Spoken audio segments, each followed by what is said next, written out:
Simemezeni sonke izizwe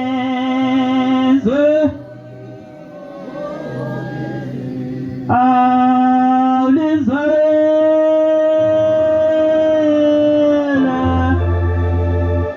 elizwi laphakade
Nazaretha ayingcwele sibiziwe kulomuzi wasesasweni sibizwa ushemba wasezulwini unyazi lwezulu akekho maNazaretha uNkulunkulu okhona emhlabeni nasezulwini ngaphandle konyazi lwezulu indaba yonyazi maNazaretha ayingcwele uma ngiyibheka ngithi mhlawumbe idinga abantu asebekhulile asebelensukwana bekhona kulebo mNazaretha ngoba uma uthi ukhuluma ngayo ungazi ukuthi uzoqala lapho ugcineni sambona maNazaretha lo shembe ngithi ngelinye ilanga ezweni engizalwa kulo ngizalwa intombi yakabiyela wenzela isimanga maNazaretha inkosi yesibili ifikile emzini wasezulwini emzini omdala isalukazi ezizala umame sahlala phansi kwalwamuzi wasezulwini ngezwi lenkosi yayithe igade lwamuzi langalimbe kwasekugula umntwana wezalwa inkosi endala yakabiyela ezala lamakhosi akhona ithema ifika inkosi ilanga phakathi kwalomuzi yenza umhlangano yasiyawuqeda yasiphuma ihamba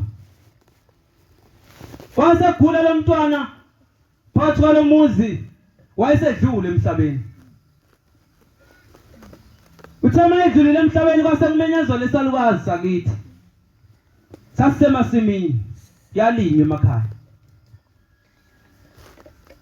sasesimenyezwa lesalukazi kathi asiphuthume ingane yenkosi isidlulile emhlabeni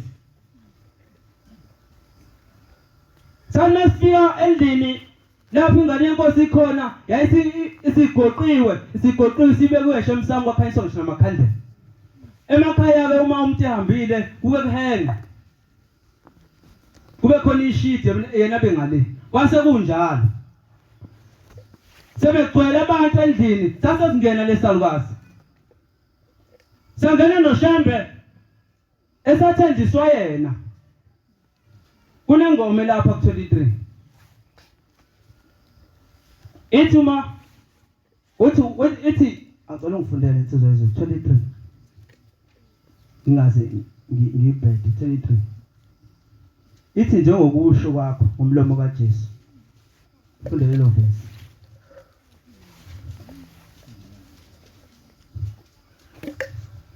fundele lo verse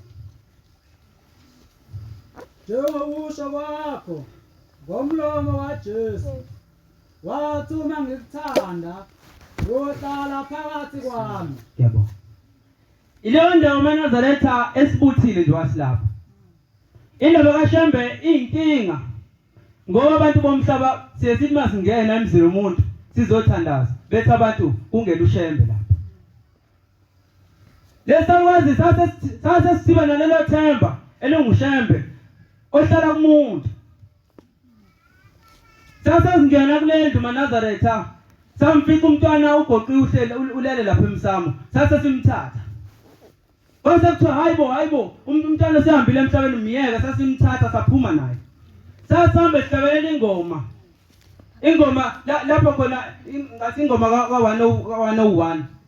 Siya lapha nje hleli khona inkosi ilanga. Safe sayidinga khona sikhuluma amazwi. Sathi inkosi zohlala banizizwe ngokulahla kwami. Sayidinga lengane lapha kade hleli khona inkosi ilanga sayidinga engane yasithimuli yaphila. Lo muntu engikhuluma ngayo ukhona uphethe isizwe sakabiyela. Ilo Shembe Manazaretha sibuthile nje wasilapha. Ngonyaka ophelile siyasalibona unyazo lwezulu lapha kithi. Wenza isimanga sithe sihambile siyozama amatoho kwase kuphuma izingane egcekeni. Zahamba zaya emzini womuntu. Lo muzi ungezansi kwakithi umakhelwane. Thema ifika khona zaseyidlala khona. Kunesitezi kulomuzi siyakhiwa. Zaseyidlala lezi ingane esitezi zakhuphuka zaphezulu. Ithema iphezulu le enye yakithi yayisisuka esitezi yawusakazela phansi. Emini ilanga libalele abekho abantu. Kwaze kwashaya intambama lengane ilele khona lapho iphuma igazi ngomlomo. Kwase kufika ubaba kulomuzi wayithatha lengane wayeseyisa lapha kwaSi. Thema ifika kwaSi bayidlulisa bayise emagandi bayidlulisa bayise eDington. Ngikhuluma ngalo lunyazi Manazaretha sibuthile lapha. Ithema ifika eDington base bayishaya isithombe bathola ingane iphuka ithambo lekhanda. Yaphuka nezimbambo yaphuka nesifuba. Yahlala esibhedlela Manazaretha kwaphela isonto. Zase ifika insizwa. Afika uManazaretha. Asefika ethandaza. Athi Shembe uyabavusa abantu wena masebefile. Sicela ingane lelo uyivuse. Wadlula iviki uManazaretha yayisiphume esibhedlela. Yaphuma esibhedlela iphila ingenalutho. Amen. Uthe uma wayo elele ngelilanga ebusuku waseqhamuka unyazo lwezulu. Luqhamuka unyazo lwezulu ufaya izimhlophe zodokotela. Luhamba phambili emva kwalo kukhona umzimba oqhutshwa lo mzimba yofaya emakhazeni. Uma ubhekisisa lo mzimba hawu ingane yakhe le. Wayesethuka khona lapho esibonela sona athi hawu kanti ingane yami sihambile emhlabeni lasethi unyazo ehebe sihambile emhlabeni. Ivuswe yimi lengane le. Lutho unyazi ngicabanga ukuhlabelela kwayo ukuthi ukube ihambile emhlabeni ubani bezongihlabelelela. Wathi futhi ngiyazi ukuthi lengane izaleke kanjani. Bekuzosuka umsindo phakathi kwale mndeni emibili. Ngase ngibona ukuthi angivusi. Ileyo Shembe Manazaretha ehlangane ngayo lapho. Engani Manazaretha ayingcwele. Ey'nhliziyweni zethu singake sivuma uShembe angena aphile. Ngoba ithi inkosi yesibili ithi inhliziyo yomuntu ilapho mina Shembe engihlala khona. Uma ke sewukhona amagqubu nenzonda ngicabanga ukuthi uShembe uyahlala lapho. Engathi Manazaretha ingcwele lokho singakuthandazela emthandazweni yethu. Ukuthi uShembe asiphe inhliziyo ezithandayo. Ukuze uShembe ezohlala enhlizweni zethu ayibonge inkosi. Angazi ithiwa Manazaretha insizwa yiningi. Inkosi ubusebezwile. Amen.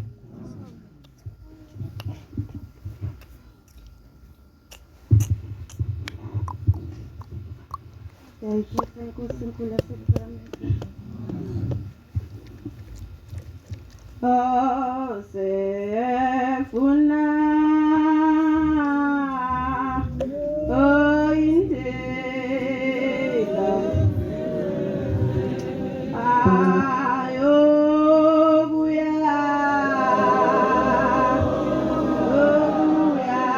ekhaya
siphana nongazisi nami ngizothanda ukuyibongela ngokuphiwa leli thuba ngithanda ngabe ngifike manje ngoba mhlawumbe bekubhala isono ngalo ngizodlula kwentshumayelo so kwafika isikhathi khona amakhuzane bahlala nobaba sonke nje basazi isiba nokukhumbula ngasekhaya siyacela inkosi noma ngasikhumbuswa kusiphi isihlalo siyacela ukuvakashela ngasekhaya siyivumela inkosi siyahamba kwase kuphela isikhathi ihambile inkosazane ingasabuyi siyathumela inkosi ukuthi nganginomntwana wami wayehambile ake ningiphuthumele ngibhekela yena base siyaphuma esigijini siyombheka umntwana wakhe masifika sesithi ngithunyiwe ubaba kuwena uthe angizokulanda wayeseyaphendula lo mntwana waphendula amagama angabanga mahle wayesethi ngangihambe nani yakhe nathi makhosazane noma injalo libandla sikhumbule ngezikhathi zonke mase siyayibeka phasi sihlala sikhasazini kuba sikhumbule ngezikhathi zonke noma efika omubi uNkulunkulu mayesekunqaba nathi wayesephindele emumva isithongo senkosi wayesithi baba ngifikile ngambheka wayeseyangibuza ukuthi ngihambe nani yakho hawu yayisiba nokudumala inkosi sahamba isikhathi wayesiyafika lo mntwana phambi kohlalo sobukhosi nasezulwini kade sihambile isikhathi eside sengangihambe nani yakhe mayesefika siyabuza inkosi yathi mina ngangihambe nani ngabe mina yini yakho kuwena wayeseyadumala lo mntwana sephindela emuva nathi singafiki leso sikhathi thina lapho esiduba khona uNkulunkulu siphakameni nemndeni yakithi mayeseyasikhumbula ngekhathi zonke ihlezi ikhanya emzini kuyashiya kuyo mayesengikhumbula nobaba ongizalayo wahamba kulo mhlaba wathi sale siphathi kahle ukufika kwethu la kulo emzini yakhe safika ngesikhathi sothingo ngoba wethu baba njalo mayonikela phambi kwenkosi yathi hawu ngathi wena ufika nini kulamazwi la ngathi ngifuna uzokwakha kuwo njalo mayifikile kwase kuba khona isikhathi la ifika khona esenikela siyathetha simbuza sithi hawu wamsofika nini la sathi siyafika masifika la wayesiyadlula emhlabeni hawu ngathi ngiyabonisa uNkulunkulu futhi izinto zakhe zokugcina besibhaliwe emazulwini wase kube ukushiya kwakhe lapha ekhona mase yasikhumbula nathi phashelela ekhaya siyakwazi ukudinga nokweswela khona kube yena okhanya kuyamuzi inkosi kusimuzini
inkosi yasebuhleni bamaNazaretha. Ngiyakhuleka makhosi esizwe sohlanga. Khuleke emakhosini akulelizwe lamaqhathi. Lapha ke endaweni ngayikole ikhona ekuthiwa oDabeka. Kuneyikole ikhona ekuthiwa oMbaba. Kuneyikole ikhona ekuthiwa oMqhawe. Ngikhuleka emakhosini akanjalo akulelizwe afukamela uMnazaretha. Bakhonza bahle uguqe kule ndawo indaba ezasuka khona zaseyewela lapha phezulu ebuhleni bamaNazaretha. Igama lakhe uBhekisisa isibongo ngakashisi.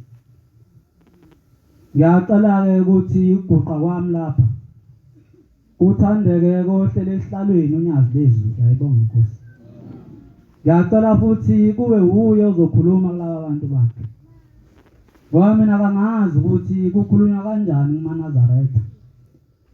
Phezu kwalokho kukhona nabantu abadala. Angazi ukuthi kukhulunywa kanjani phezu kwabantu abadala. Kodwa ke bantwana benkosi ngiyacela ukuthi uShemba beseduze nami. Mesehlisa umoya wakhe. Ngoba hlezi uma ngingenawo umoya wakhe angeke ngikhulume akufisa noma akufunayo.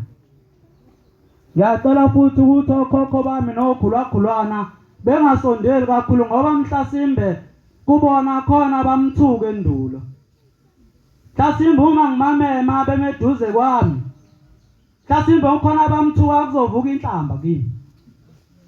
Ngiyacela ke Nkosi ukuthi ube seduze nami ngoba wawedwa Nkosi owazi abantu bakho ukuthi yini abayifunayo, yini abayifisayo, yini ebenze ukuthi beze lapha namhlanje ngalosuku leSabatha.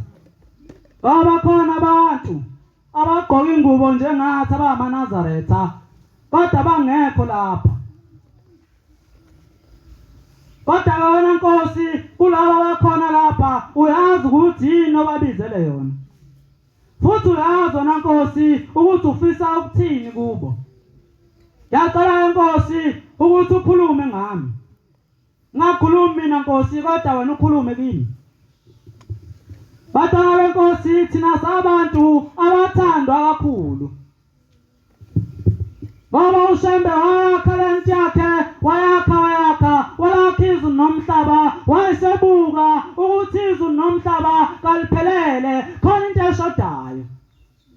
Wathi mayesebuka wayesebona ukuthi angakhe abantu abazoba umfanekiso wami abazohlala bagqoke ingubo ezimhlophe bangikhonze ngosuku leSabatha. Izulu nomhlaba langaphelele bantwana benkosi ngaphandle kwethu. Thina sabantu abathandwa kakhulu babona ngoba alukho usuku nosuku lenzeka iphutha uthi uma singena lapha ngamasango alomuzi singabhalwa. Ngisho akuthini iphi ithempeli. Uma singena uShembe uyasibhala. Uma siphuma uyasibhala. Uma sehleli lapha isiphakiwe inkonzo kakhohlwa ukusibhala. Okhulume kahle uyambhala.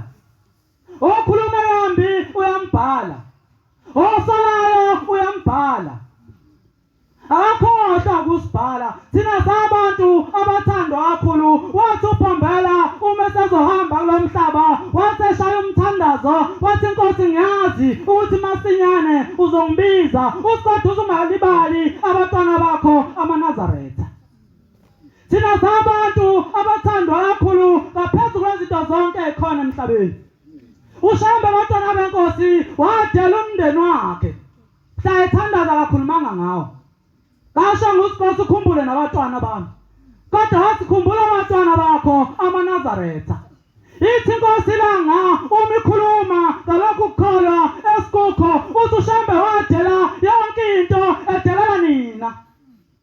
Uthi thina washiya nomndeni wethi ezweni laseNtabazwe.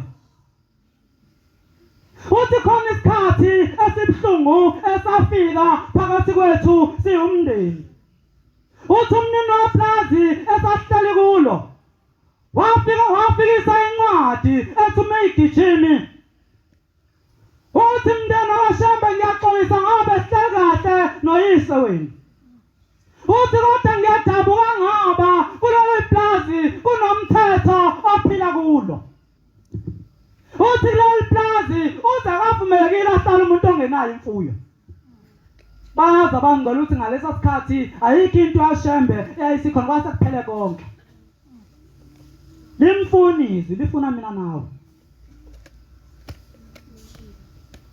Uthi yayisifika leyo ncwadi leyo esikhiphayo eplazini lomlungu uthi wayesesithwala umame uthi sasesihamba ngenhlanhlunyazi lusholile sasesaya eHarrismith. Uthi umama wasithatha uthi wasesakhela inde sadokodo eceleni kwa-freeway. Uthi ngalesa sikhathi-ke umthetho wawuseqinile uthi kwangavumelekile kube khona umuntu ozowakha into enjengemjondolo. Uthi kodwa umama wayeseyakha. Uthi sasesihlala uthi nomasipala uzange wasiphazamisa. Uthi kuhamba isikhathi siseyinsukwini zokuzalwa komNazaretha. Hayi bonke Nkosi. Badala benkosi sisonyazi into ezulu uNkulunkulu wangempela uNkulunkulu ophelele. Esimbonile dlula lapha entabeni engcwele asikhethela yona. Intaba eyahlula abantu abaningi lapha eBhayibhelini bakhona oMoses kazange bangene eKhanani. Kodwa lathi uma ufika unyazi lezulu kunendawo ekhona elapha emabheshini semahlukana ndlela lapha. Nomose waphelela lapha esalibona iKhanani. Uma ufika lapha kufika khona umfundisi ozafika luleke uthi abantu abanjani okubafanele ukuthi bakhuphuke beyongena entabeni engcwele. Sathi uma sifika lapha kulonyaka wayesekhuluma umfundisi uShozi wayeseluleka uthi abantu abanjani abafanele ukukhuphuka leya ntaba. Wawusuyibona ukuthi ngiyakhuphuka kodwa ngiyabona ukuthi akusafanele ukuthi ngiyongena kuleya ntaba. Uyibona ukuthi hayi yimi uMoses. Awathi ngeke usakwazi ukuthi ungene kuleya ndawo ngoba wena wabulala umuntu. Ithi Nkosi langa yayisiqhubeka. Nkosi ngiyacela shamba engcwele uthi ngingalikhiphi ishamba engcwele olibaba ngomlomo wami. Ngoba hlezi khona Nkosi abantu Nkosi abakayimbathile ngubo abahlele eminyango Nkosi abakulalela ukhuluma. Hlezi Nkosi uma ngingakhuluma olibalwayo mhlawumbe Nkosi ngeke bakulandele. Ngiyacela Nkosi ukuthi ube ngakini. Ithi wayeseqhubeka ubaba mkhulu nohambo lakhe.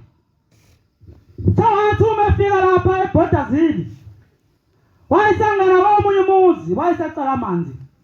Usikhosana uthi amta uNkulunkulu ngena kuleya ndlu uhambe uyikhelela. So wayesingena isitone samhlola sathi masifika sasesifica umuntu olele phansi owumfunzana wayesengena wayeseyikhelela amanzi. Uthi noma esephuma wasethi kungani wena ulele kanjalo. Uthi ayisiphendule insizwa yathi hayi Nkosi mina kangihambi. Uthi ayithi Nkosi sukuma ungilandele. Uthi hayi Nkosi mina ngihamba sukuma ungilandele. Ithi ayisesekuvuma. Yayisisukuma yayisimlandela ithe nama iphuma basebekhala abazali bathi Nkosi siyakupha lo mntwana siyacela ukuthi uhambe naye ngoba thina siyasaba hlezi umshiya lapha sosala lokufa kumphethe kuphinde futhi ngibembathi. Bathi siyakupha yena uma ekuhlupha uyobehlupha wena. Uma futhi eganwa uyobeganelwa wena. Kuthiwa leyo ndoda yagcotshwa kuleli bandla yaba umfundisi. Umfundisi waseBhodazini ngasikhohle isibongo sakhe noma umnqayi noma umlangeni. Umnqayi. Ithi Nkosi langa uyena owazathunyela ukuthi akahambe yosilanda ezweni laseNtabaza usasesiphila ukuphila okungcono. Usikhoda kusula lezo sikhathi ubaba sasingamazi. Sengisho ukuthi batana ukuthi thina sabantu abathandwa kakhulu. Sabantu abafanele ukuyisaba le ndawo. Ngiyakhumbula ngale imini sengihlala phansi. Umfundisi wazela amaphephethu umfundisi Gcwele. Uthi ngelanga kwakhona indoda yakahlambisa isibongo. Uthi le ndoda yayiphendukile emzini wasePhakameni. Mhlawumbe wabadala bakhona bayazi le ndaba. Kuthiwa Le ndoda yayisiphenduka yayisifisa nayo ukuthi ihambe iyobhabhadiswa, yayisihamba iyoshaya ithikithi kuzovuka ngakusasa kuhanjwe kuyo emfulweni iyobhabhadiswa. Kuthiwa ithena ilele ebusuku le ndoda yahlambisa yayisibona uPhambela bahola bemfuleni, uthi bebaningi, uthi kodwa into engixakile, uthi kulabo bantu bebelandela uPhambela, uthi khona abantu bebethola idumbu. Uthi abanye bebethola idumbu zabantu abafileko, uthi abanye bebethola idumbu zabantu abaphilayo abakhona emzini wasePhakameni. Uthi ayisiyenzeka lento sasesamba sayongena emfuleni, uthi babhabhadiswa abantu, uthi babhabhadiswa, uthi kodwa into engixake kakhulu, uthi kunabantu abebethwele lezi idumbu abebeyithwele, uthi abangenile emanzini bathi baphuma sebengasathwele lutho. Uthi futhi bakhona nabantu abathana mabengena emanzini baphuma basayithwele idumbu abebeyithwele. Ithi ngase ngihamba ngayo enkosini yamaNazaretha, uthi ngase ngiyothandweni lamaNazaretha uPhambela isitimela samaMpondo, uthi ngase ngibuza le ndaba, uthi wasethi yabona laba bantu abangene emanzini bethwele idumbu base bephuma bengasayithwele, uthi abantu labo abayivumile izono zabo. Uthi laba bantu abangene emanzini baphuma besayithwele idumbu zabo, uthi abantu abangayivumanga izono. Uthi abantu abanjalo Nkosi usenikuzwile.